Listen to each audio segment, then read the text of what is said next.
Firstly, we'd like to acknowledge that we're meeting on the land of the Kulin Nations and pay our respects to their elders past and present. We'd like to thank the University of Melbourne Energy Research Institute, our Zero Carbon Australia project partners, for this great venue. For the people who haven't been to one of our discussion groups before, BZE is a climate solutions, research and communications organisation. Our goal is to transform Australia from a 19th century fossil fuel-based economy into a 21st century renewable-powered clean tech economy. Our projects include Zero Carbon Australia research, Repower Australia talks, media work, education programs and much more. We're always looking for more volunteers to come and talk to us, so come and talk to us afterwards if you'd like to get involved. This discussion group is a forum for climate change solutions with presentations by experts in their field, and it is held on the first Monday of every month. And I've just seen a bit of research come around on the internet indicating that climate change is probably not the best term to use. One of the George Bushes put a lot of effort into shoving out global warming and substituting it for climate change because they reasoned that climate change was more easily explainable and not so alarming as global warming, and that as activists we now should rub out climate change and go back to global warming. So this month we welcome Vicky Fysh, who's a great friend at BZE and has been around helping BZE for a long time, but she's moved on, and led by 350.org Australia, Go Fossil Fuel Australia is a national divestment campaign to move public institutions and individuals' money out of fossil fuels and into clean energy. Vicky is 350.org Australia's National Campus Divestment Coordinator and the coordinator of Fossil Free Melbourne University. She mentors and trains 15 grassroots campus campaigns that are calling on their universities to stop investing in fossil fuels. Would you please welcome Vicky? Hi everybody. So Hugh's done a pretty good job of introducing me. Basically I've been doing climate stuff for about 3 years, and I started out working with Beyond Zero Emissions on public engagement stuff, so I did some volunteering and working with them. And last year I was Environment Officer for the University of Melbourne Student Union, and as part of that we started the Fossil Free Melbourne University campaign, which is calling on the University of Melbourne to stop investing in fossil fuels. So yeah, here we are in the University of Melbourne, and right now we're trying to get them to pull their investments. But more of that later. So I'm here tonight to talk about a strategy that's being used really widely by the climate movement as of kind of the last 2 to 3 years, and that's called divestment. Just before I get into it, I wanted to just make sure that everybody here actually knows what I'm talking about when I talk about divestment. Did someone want to kind of give a working example, a working definition of what divestment is? Taking your investments out of anything to do with fossil fuels.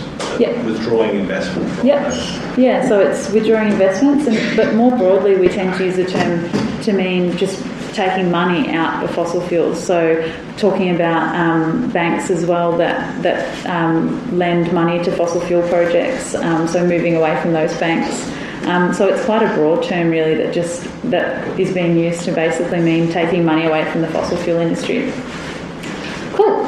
So we'll just start by doing a little bit of a background. So who here is feeling despondent about the state of climate politics in Australia? Probably everyone in the room, even if your hand isn't raised. And who is worried about the fossil fuel industry's massive expansion plans across Australia? Yeah, everybody. Okay. Who here has a bank account, a superannuation fund, or is connected in some way to a civic institution? Also, everybody in the room. So all of those 3 questions might not necessarily seem connected, but just bear with me. So tonight I'm going to tell you a story about a series of hidden wars that are unfolding around Australia. But rather than painting a bleak or hopeless picture of a country and a planet in peril, I want to show you how each of you, through your own money, holds a powerful key to ending these wars and building a safe and just climate future for all. Because if you have any money, it's probably being used to fund the fossil fuel industry's dangerous expansion plans without you even realising it. But first, let's take a look at the state of climate action in Australia right now. Look around and it's clear that Australia has lost its way when it comes to political leadership on climate change, and that's probably a bit of an understatement. When I reluctantly got out of bed on the morning of September 8th, 2013, so the morning after the federal election, I couldn't help feeling like it was the 24th of June, 1995, in the graveyard of Little Hangleton. The Dark Lord had returned. His name wasn't Voldemort, but he was set on waving his wand to give the green light for fossil fuel expansions right across our beautiful country. These expansions include a new coal mine at Maules Creek that will condemn the local community to a life of ill health from thousands of tonnes of coal dust and take precious habitat away from local endangered species. Projects like the Galilee Coal Basin, which would wreck the reef and whose cumulative emissions would make Australia the 7th largest emitter in the world, ahead of countries like Canada and the UK. They're projects like Santos's plan to drill oil with BP and Chevron in the Great Australian Bight. And projects like the Victorian State Government's plan to dig up 33 billion tonnes of brown coal in the Latrobe Valley. With projects like these and many more unfolding, it's no surprise that many of us are feeling despondent. Nor is it any surprise that we feel hopeless with a Prime Minister who thinks climate change is crap, a climate denier charged with reviewing our renewable energy target, and an Environment Minister who's happy to put mining profits ahead of the protection of community health and precious ecosystems like the Great Barrier Reef, and a federal parliament that includes one of the country's richest mining barons, whose pastimes include building life-size replicas of the Titanic.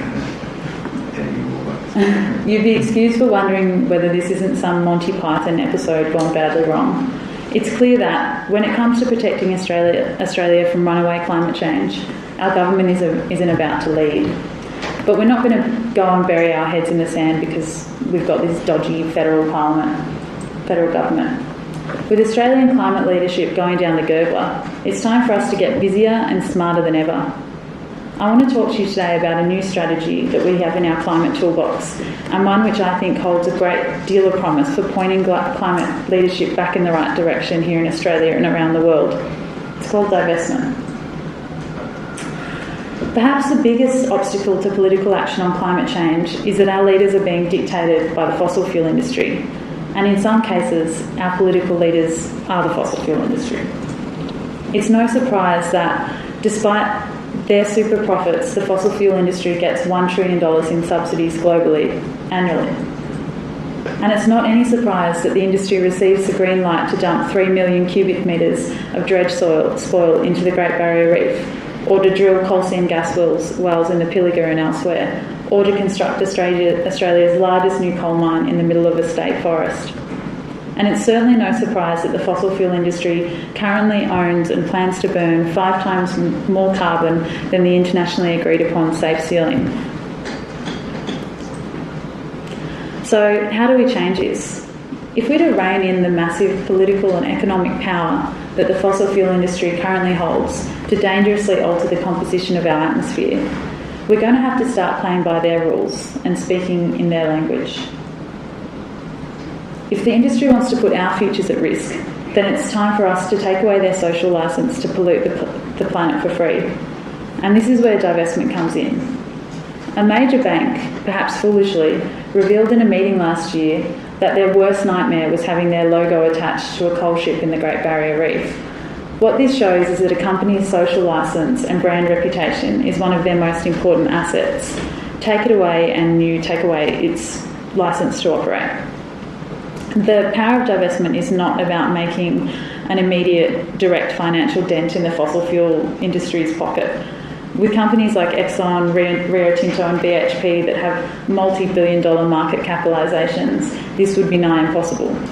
The power of divestment is in publicly exposing these companies, taking them down a notch and severing their political ties, so taking away their political capital.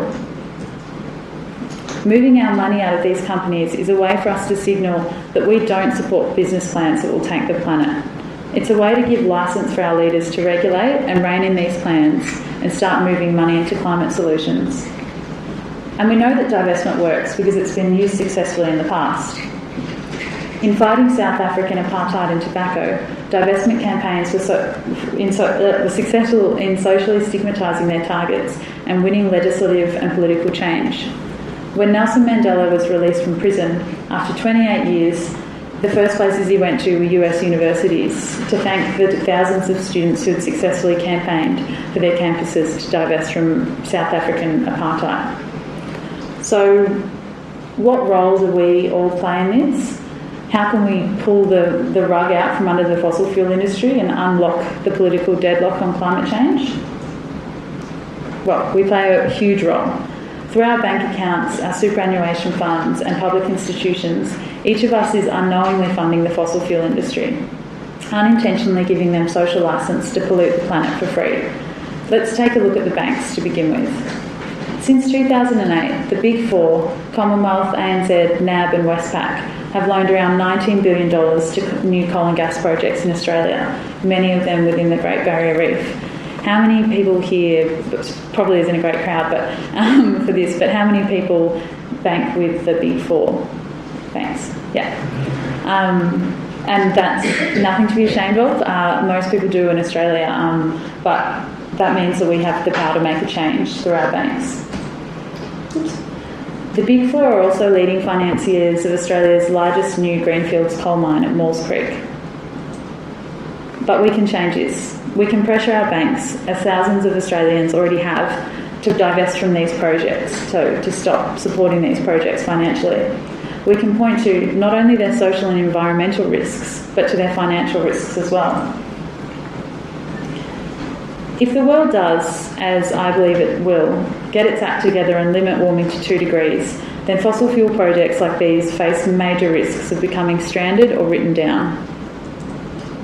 In fact, estimates by Carbon Tracker, a UK-based think tank, indicate that of the $28 trillion worth of fossil fuel assets currently owned by the fossil fuel industry, $22 trillion will be wiped off the balance sheets if the 2-degree guardrail is met.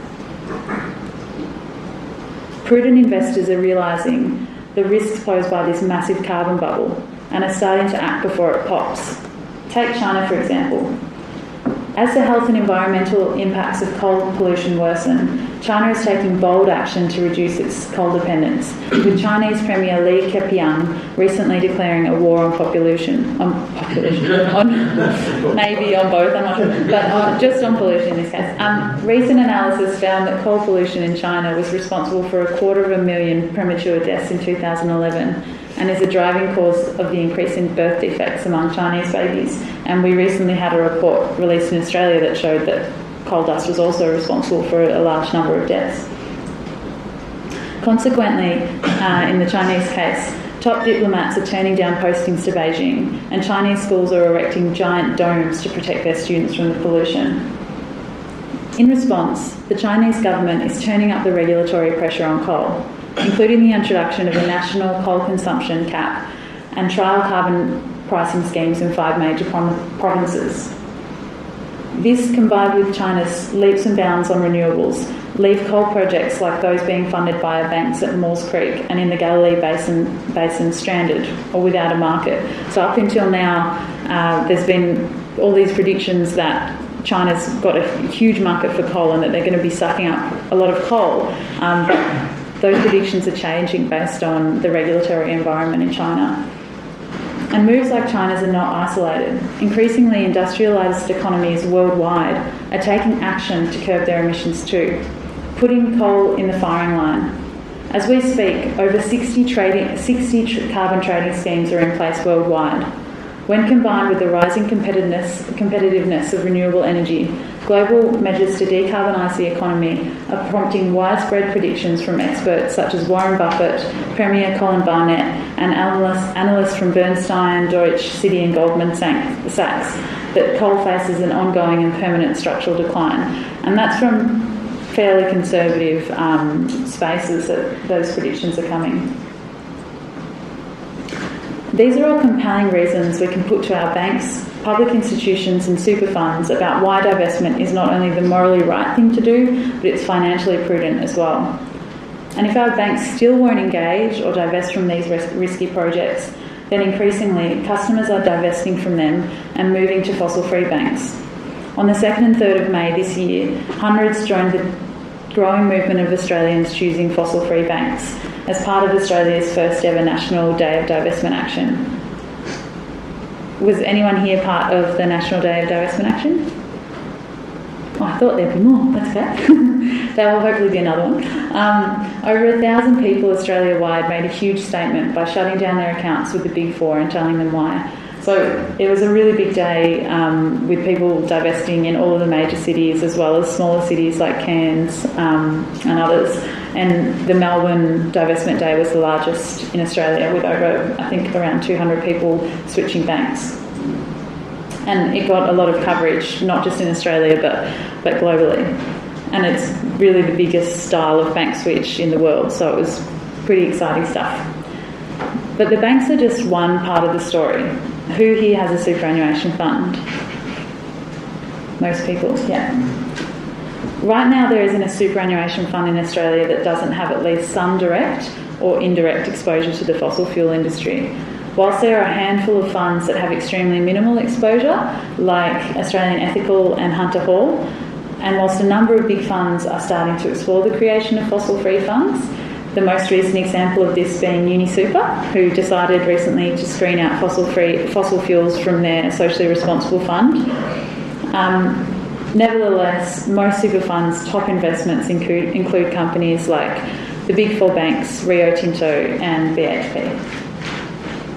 Encouraging your super fund to divest from fossil fuels is one of the most powerful divestment actions that you can take, simply due to the sheer magnitude of money that's currently managed by the superannuation sector. Does anyone have any kind of ballpark figure for how much money is in superannuation in total in Australia? Bit less than 10 trillion, closer to 1 trillion. So yeah, it's 1.6 trillion. So that's a lot of money, and a large portion of that is tied up in fossil fuel companies and projects. We don't necessarily know how much because that is not always disclosed, but we can gather that it's a lot. Over the next 20 years, this figure will gain an additional $6 trillion. And when we look at the global picture, the story is even more sobering. Oh, there we go. Globally, pension money is the largest single pool of wealth at around $30 trillion. And 55%, we estimate that 55% of it is invested in high carbon sectors like coal, oil and gas, while less than 2% is invested in clean energy.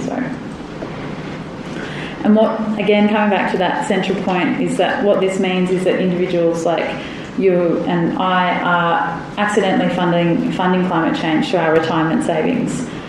And in fact, the rise of super and pension funds over the past 5 decades has led to a certain democratisation of capital.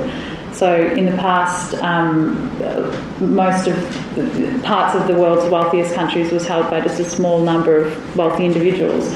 But now they're owned by countless individuals like you and me, each with our minute slivers of ownership in hundreds of different companies. So that puts us en masse in an amazingly powerful position to effect change. Our superannuation funds are legally answerable to us. If we don't agree with the way they're managing our money, then it's our right to ask them to change. And the scale of positive change possible is incredible. If the current 2% invested in clean energy sectors was increased by even a mere 3%, then around $3 trillion would be leveraged for climate solutions, enough to tip the sector into the game-changing phase. And this would mobilise capital for an industry that is up to 300 times more job intensive than the fossil fuel industry, yet free of all the risks like ill health, dangerous working conditions, ecosystem degradation and climate impacts. And you can start helping to build this shift today by writing to your super fund and asking them to reduce their fossil fuel exposure and increase their clean energy investments, or by shifting to a fund that's already making this transition. So a fund like UniSuper or Australian Ethical. 350.org and Market Forces will soon be releasing an online tool to help you to do this. But in the meantime, you can contact your super fund via this website. They have a pre-set up letter that you can send to your super fund that expresses your doubts around climate risk and so on. Okay, so what we've covered so far is personal divestment, so banks and superannuation funds, but we're going to move now to look at public and civic institutions. So who here is connected to a university, church, foundation or government body? Probably most people in one way or another, even if it's just your local council. So our universities are investing over $4.5 billion through their direct share portfolios and externally managed funds. A large portion of this is likely to be in fossil fuel assets. And local councils are funding the industry through their banking arrangements. Governments like the ACT, which has a 90% renewable energy target, the most ambitious emissions reduction target in the country, and policies prohibiting investments in tobacco, landmines and cluster bombs, still have shares in companies like Rio Tinto, one of 90 companies responsible for 2/3 of global emissions, and ANZ, Australia's leading fossil fuel lender, and Horizon, a rail freight company slated to provide the rail infrastructure needed to unlock the Galilee Basin. And even important cultural institutions like the Australian Ballet, Fred Hollows Foundation and organisations like the RSPCA have fossil fuel exposed share portfolios. It's just the norm, and hence they have them. But each of us, through our involvement in these investments, can play an important role in educating them about how their money is contributing to climate change and encouraging them to align their dollars with their values. And we can do this knowing that we have the numbers on our side. Recent analysis by global fund manager Aperio Group has found that removing fossil fuel companies from investment portfolios has negligible impacts upon returns.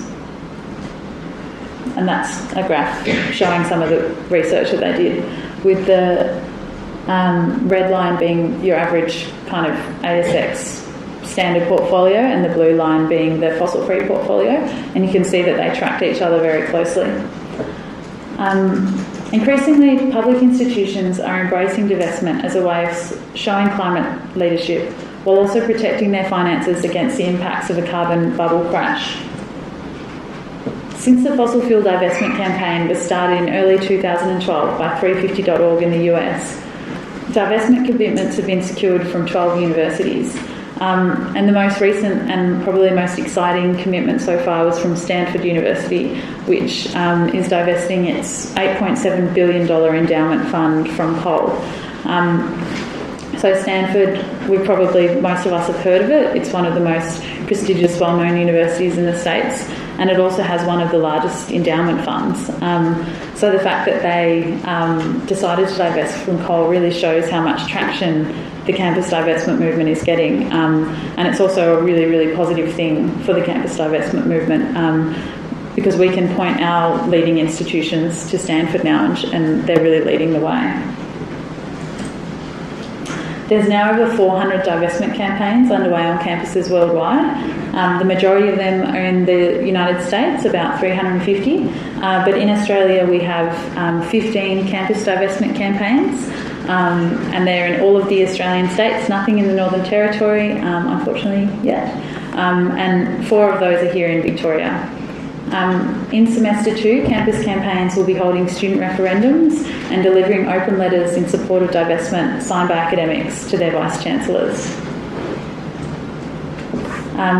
Moving over to cities and states, 23 cities, including San Francisco and Seattle, have committed to divest from fossil fuels, and Massachusetts is looking into it. And if they do decide to divest, they'd be the first state to actually divest, which would be really awesome. And closer to home, Dunedin in New Zealand has committed to divest as well.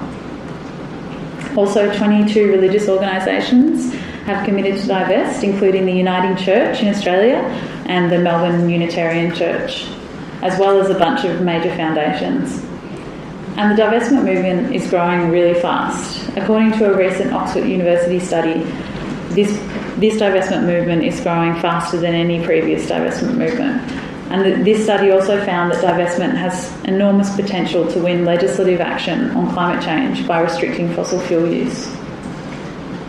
Most importantly, though, divestment is beginning to leave an impression beyond the typically climate concerned. Major fund managers and super funds here and overseas are now creating fossil-free options. Norway's largest insurance company, Storebrand, recently sold 19% of its coal and gas stocks. And the world's largest sovereign wealth fund, with $840 billion under management, has halved its coal exposure and is currently considering whether to divest from fossil fuels completely. The World Bank, the European Investment Bank and the US Import-Export Bank have all committed not to invest in new coal. Following in BHP and Rio Tinto's footsteps, Lend-Lease recently pulled out of the Abbott Point port expansion on the Great Barrier Reef, which I'm sure a few of us here were celebrating, and they were followed soon after by multinational mining company Anglo American. Even World Bank President Jim Yong Kim, President Obama, the International Energy Agency and other conservative authorities have recommended divestment as a tool for tackling climate change. Needless to say, a domino effect appears to be underway. And as more of these developments occur, more divestment announcements are made, and as more of us move our money out of fossil fuels, we can start to leverage enough political and financial capital to drive the transition away from fossil fuel-based economies to one powered by renewables. So, to conclude, although climate politics in this country is pretty dire, each of us holds a set of powerful keys to turn this situation around. If our leaders won't listen to us, then let's turn up the volume, but let's also turn our attention to the reasons why they aren't listening. The massive handcuffs are being held in by the fossil fuel industry. Let's start taking away the industry's social licence, freeing up capital for the just, clean energy transition, and finally giving our leaders the moral and financial licence to solve climate change once and for all. I'm looking forward to working with all of you over the coming months and years to use our dollars and cents to turn this ship around. Thank you. That's it.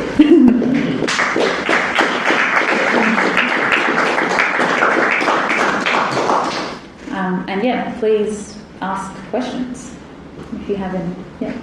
Could I suggest that we can think about levying a special, ignore the minerals tax, but a special tax on fossil fuel industries? Mm-hmm. Actually, like a specific additional tax because of the pollution they produce, whereas clean energy has virtually no negative side effects. Mm-hmm. And correspondingly, clean energy should have a tax rebate for its activities because it does not produce pollution to any extent. Yeah, so I suppose the thing there is that sometimes when people come across divestment, they think that it's kind of purely a financial tool or something that is basically taking money away from the fossil fuel industry. But actually, its end goal is all about political change, and it's all about driving the legislative change that we need. So things like taxes on pollution and rebates for renewable energy. So that is absolutely the goal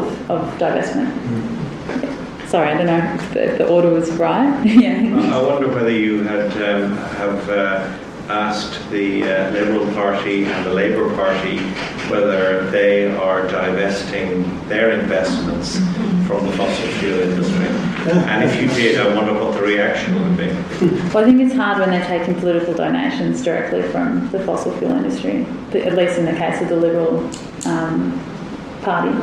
But yeah, it's a good point. We've approached a range of different institutions, but as far as I know, we haven't actually approached the major parties yet, so could be a good one. I was wondering if you've asked the banks about divesting some of their investments away from fossil fuel. Yeah. So I mean, that's a big part of the conversation when we talk to banks. We're talking to them about not investing anymore in the fossil fuel industry and not lending directly to the fossil fuel industry. Replies from that? I think that it's a little bit hard to judge exactly what they're thinking behind closed doors. We kind of have heard a bit of, rumblings that they are paying attention, but it depends a bit. So for ANZ, for example, lending to fossil fuel projects is a really big part of their business. It's a big part of other banks' businesses as well, but they, for example, might not be as willing to budge, whereas we're kind of hoping a bank like Westpac that doesn't lend quite as much might be a bit easier to get over the line, or a bank like NAB. So we're hoping that with those less entrenched banks that we can kind of move them along. So, and there's some positive stuff coming back, but nothing concrete yet. Two more comments actually than the question. One is thank you. Oh, no. It's there's this terrible cognitive dissonance in the climate change or the global warming movement where you're fighting such a big thing and it's really hard to be positive, and it's lovely to be positive momentum to talk about. Yeah. Secondly, you may have to look at a couple of your slides there in the near future with the 500 gigatons nominal budget still for the nominal 2 degrees. David Spratt published a paper, I think only about a week ago, that basically argues we've got no more budget, we're actually out of it, that we have to stop now, and that we can't keep thinking about having as much again as we've put up, because it isn't going to work. Yeah, I mean, I think it's a bit difficult when they started looking at the mass of climate change. 2 degrees was the agreed upon, figure, even though a lot of people think that it should be less, and even though that's only 50% chance of maintaining. Exactly. So it's always dangerous if you're talking about a budget when actually you really don't. You need to actually have negative emissions as well. So absolutely, yeah. I wonder what success would you like to talk about some of the successes? Well, two things, maybe the successes that you've had with particular universities or institutions in Australia, and the second thing from that thing is what have some of the carbon lobby been saying about your work to date? Right, okay. So in Australia so far, we haven't had any commitments to divest from Australian universities, but bearing in mind that most of the US campaigns started in kind of beginning of 2012, whereas most of the Australian campaigns didn't start until middle of 2013 when Bill McKibben came out. So we're desperate for success, and we will get one, but there's a bit of lag on the US one, on the US campaigns. So in the US, it's 12 universities. A lot of them were smaller kind of liberal arts colleges, the style of university that we don't really have in Australia, or not. We have a few, but there have been some larger ones like Stanford, which is a real kind of game changer, and also a large public institution, public university in California as well.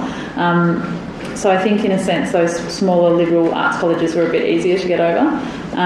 What we have had in Australia is success with things like super funds. So we're in discussions with Australian Ethical about moving even more towards creating fossil-free portfolios, and UniSuper committed to stop to take fossil fuels out of its socially responsible fund. And we've also had recently 2 fund managers come out and say that they want to reduce their exposure to fossil fuels. So Hunter Hall, which granted it's an ethical investment firm, but they've decided to screen out all fossil fuels from all of their funds. So none of their funds will have fossil fuels in them as of June, I think. Another big fund manager called AMP or AMC, one of those, just in the last few days, said that it was going to start restricting the fossil fuel exposure of its portfolios. It was AMP. AMP, yeah. I was thinking AMC. So those are some of the successes that we've had here. And I'm probably forgetting some, but they're some of the major things that have happened here. We've had some councils as well show a fair bit of interest, like Sydney, the City of Sydney, passed a motion recently saying that they were going to look into it. But actually in Australia, we have far more restrictions on investment anyway. So in the States, local councils and local governments can invest a fair bit, whereas in Australia that's not really the case. So a lot of the time local councils won't be investing anyway. So a similar thing is happening in Moreland City Council, where there's a campaign to get them to stop investing, and I think they've started looking into it, and they're not really investing anyway. But we can look at their bank situation as another route. I'm trying to think. Another recent thing that happened was that HSBC at their AGM said that they wouldn't consider lending to projects in the Great Barrier Reef because they understand that there is a lot of controversy around it, and that there's not really agreement between UNESCO and the Australian government about dredging in the reef and so on. So that was really awesome news. The good news does keep streaming in. And then in terms of the Minerals Council and how the other side are responding, it's funny that you should ask, because just in the last probably 3 weeks, they have gone absolutely gangbusters. They've been releasing media releases almost every day, talking about how coal is required to end energy poverty, and they've been defending coal massively and kind of really, really attacking the divestment movement and saying that it's phony, that it's activism dressed up as economic advice and all this kind of stuff. So we're definitely annoying them quite a lot, which is good to see. Hopefully, obviously, it's kind of a double-edged sword. It's good to see that they're paying attention to us, and that's probably a good sign. But obviously, there's also people out there reading that and believing what they're saying. But we've been able to hit back with reports from India that one of the major arguments they were saying was that, hey, look at places like India and China, they need coal. They've got all these people that are cooking. They've got all this smoke in their homes from fires at home for cooking, and it is genuinely a really big problem in India that a lot of people die from not having electricity and doing that form of cooking. But there are people in India that have come back and said, well, actually, no, we want solar. And recently the Indian Prime Minister's, the new Prime Minister's come out and said that he plans to really put a lot of effort into getting solar to regional areas. It's a bit of a little battle that's going on, but yeah. In fact, it's officially a formal program by the Indian government right now, the new government, to make a major issue of solar and wind across India. Yeah. The other comment would be insurance companies in terms of questioning about divestment, questioning about their income sources and their support of the fossil fuel industry directly and indirectly, maybe, and I mean, as I said in the presentation, some insurance companies are divesting, large insurance companies, and obviously, as you saw in the presentation, there are a massive pool of money as well. Another interesting thing about insurance companies is that some people are saying that fossil fuel companies may end up being liable for the damage caused by climate change. And other people are pointing to the fact that insurance companies, are going to have huge premium. I mean, once climate change disasters become so much more frequent, then how is that going to impact on insurance? And, there's all these kind of things that are coming into play. Yeah. Have you been able to identify any fossil companies that show signs of being serious about becoming part of the solution instead of part of the problem? Not really. I mean, there are some companies in Australia, like AGL, for example, that does put some money into renewables, and the fossil fuel industry does inject some money into renewable energy, but they've actually been almost surprisingly quite open about the fact that they have very little intention of moving to renewables. So BHP, for example, probably a few months ago came out and said, we're not getting into renewables. We're not a renewable energy company, we're a fossil fuel industry, and we're sticking with that.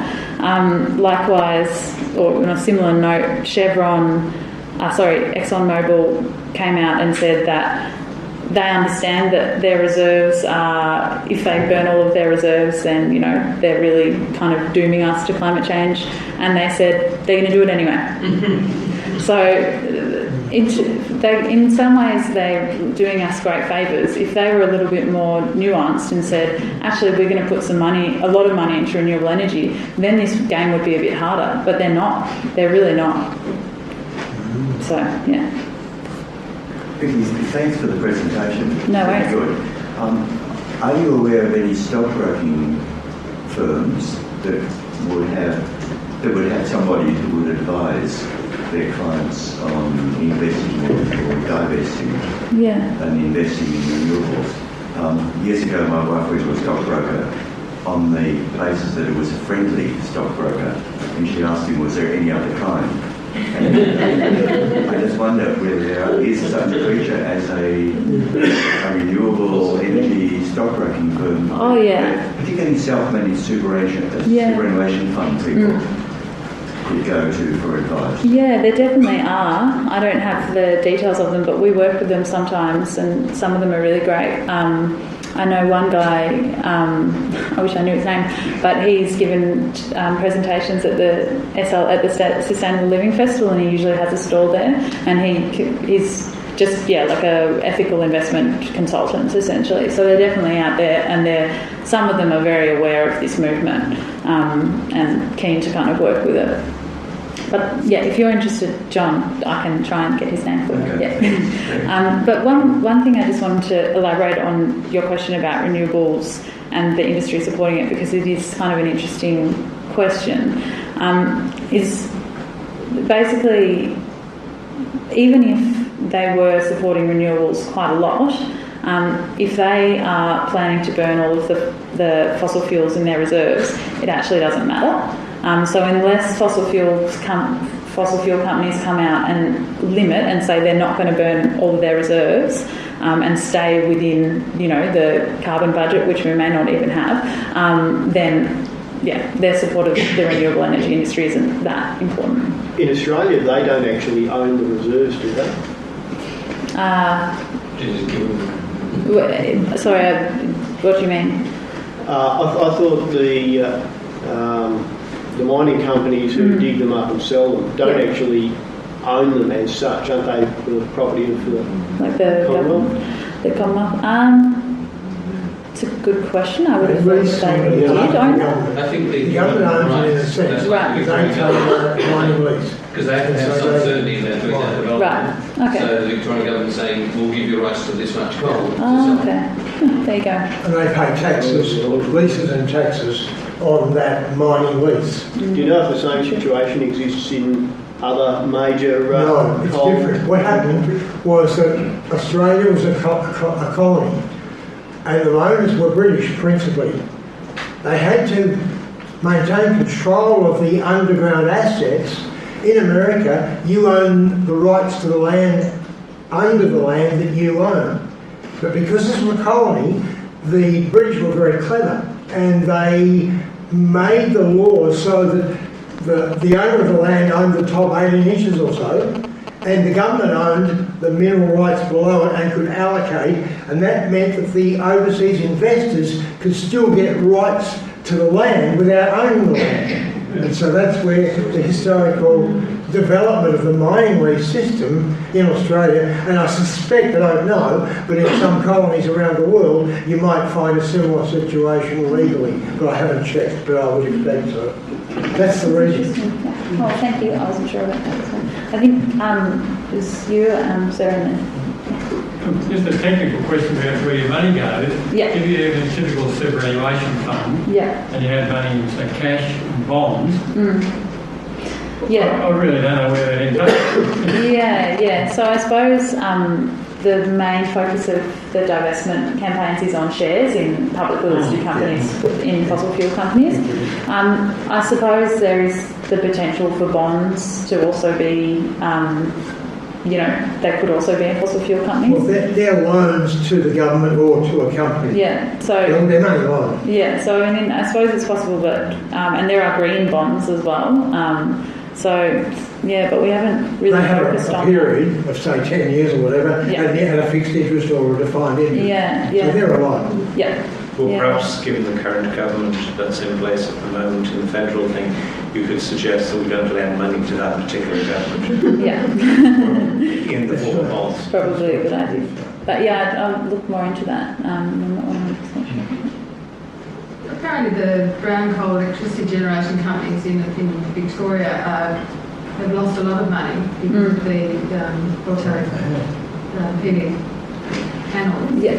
And it'd be good if divestment could have an impact on that, so that people would realise that the future is in solar energy and not in brown coal generation. And instead of, the government seems to be prepared to, listen to the company, and they're considering having no money paid for any electricity that's fed into the grid from solar panels.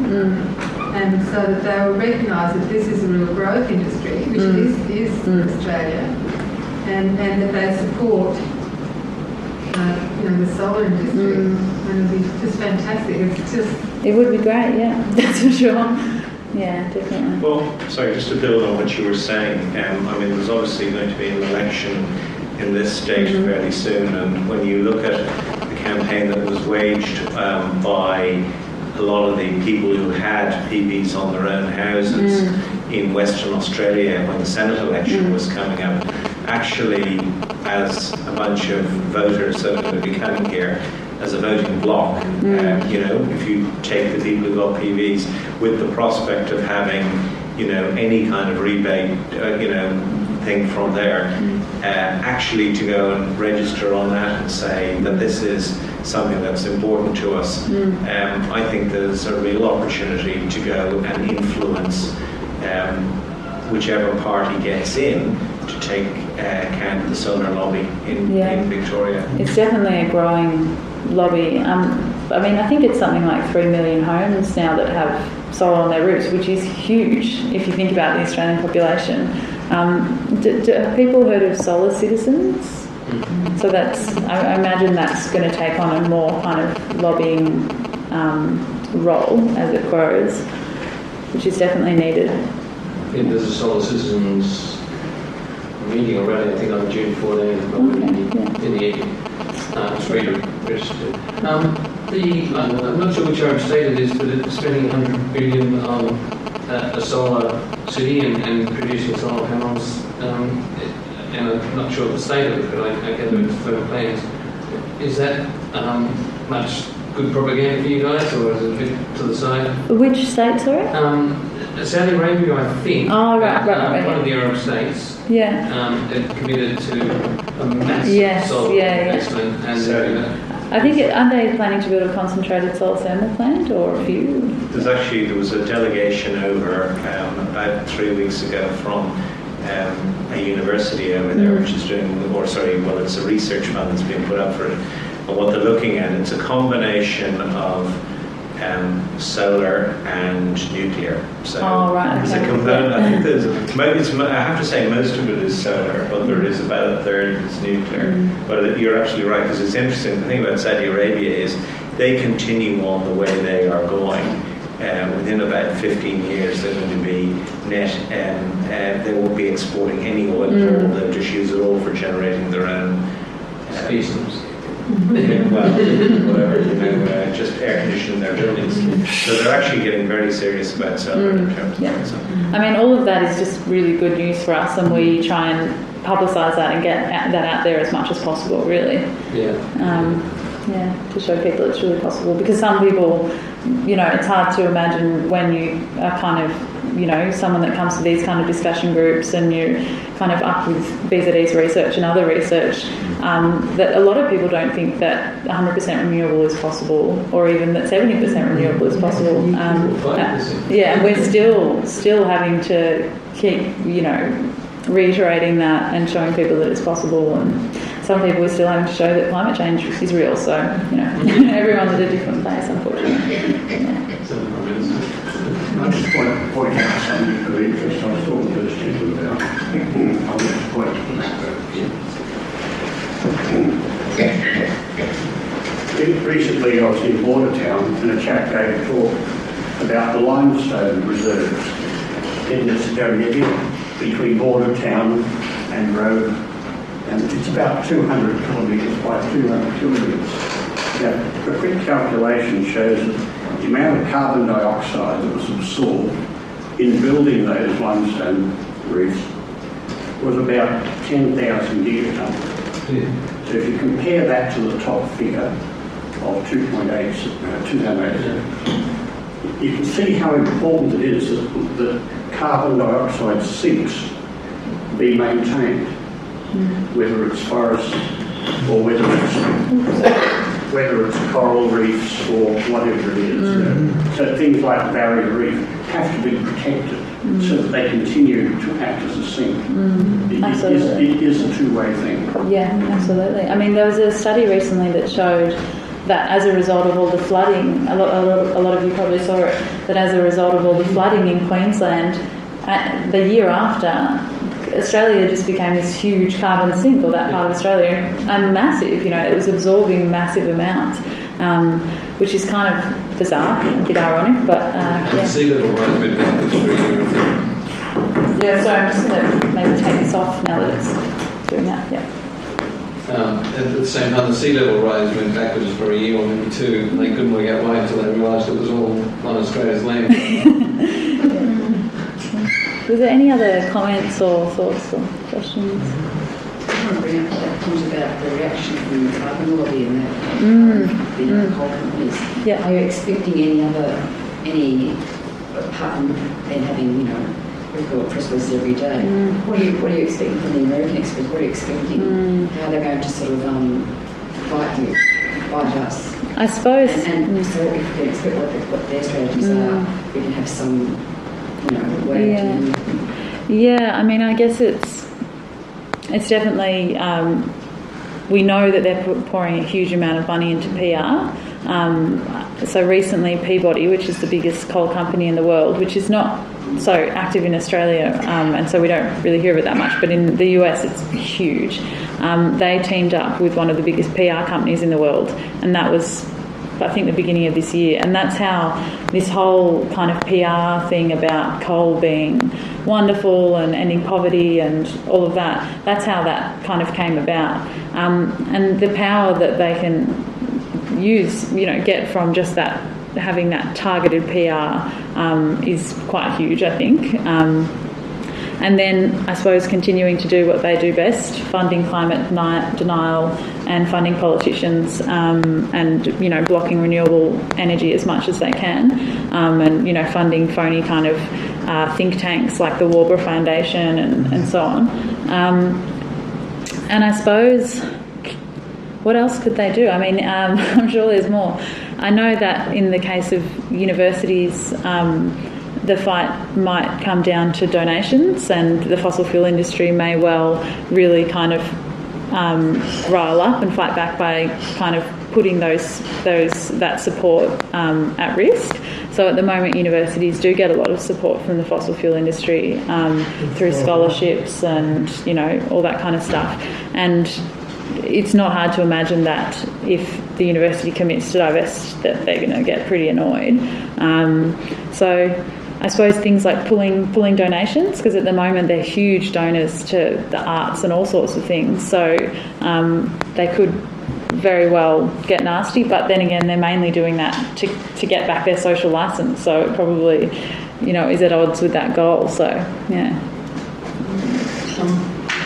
Is this 350's main campaign in Australia, and can you say a few words on what else 350's doing in Australia? Yeah, so we've kind of got two main focuses, divestment, and within divestment there's a focus on superannuation, banks, and then universities. We've chosen to make them a priority, though we do have kind of smaller campaigns around councils, but it's really universities. And then on Maules Creek, we're very active in supporting that blockade, and if another project of a similar ilk comes up, we'd probably be very supportive of that. So kind of direct action against coal expansion and so on. but divestment is a primary focus, definitely. And we also have here, based in Melbourne, I work for 350 Pacific 1 day a week, along with Aaron Packard, who also is a 350 Pacific guy, and we have someone in Sydney as well. And so that's quite a different kettle of fish. So in the Pacific Islands, 350 it's more like a network, and there's 15 teams across the islands, and we're planning to bring them across to Australia as part of the Pacific Climate Warriors campaign, which is all about kind of drawing on the warrior traditions of Pacific Islanders to confront the fossil fuel industry in a peaceful fashion. The idea being that up until now there's been a kind of, basically the Pacific Island states have tried to drive action on climate change mainly through, attending those big climate summit like the Copenhagen and Paris and all that kind of stuff, and they haven't had much luck. Nobody has, and they've done a bit of kind of like education and advocacy, but that's been about it. And because they are so distant from the source of emissions, we're kind of trying to have this really ambitious campaign where they'll actually come to Australia and get engaged in some stuff that should be good fun, and basically try and get the attention of Australian political leaders and so on.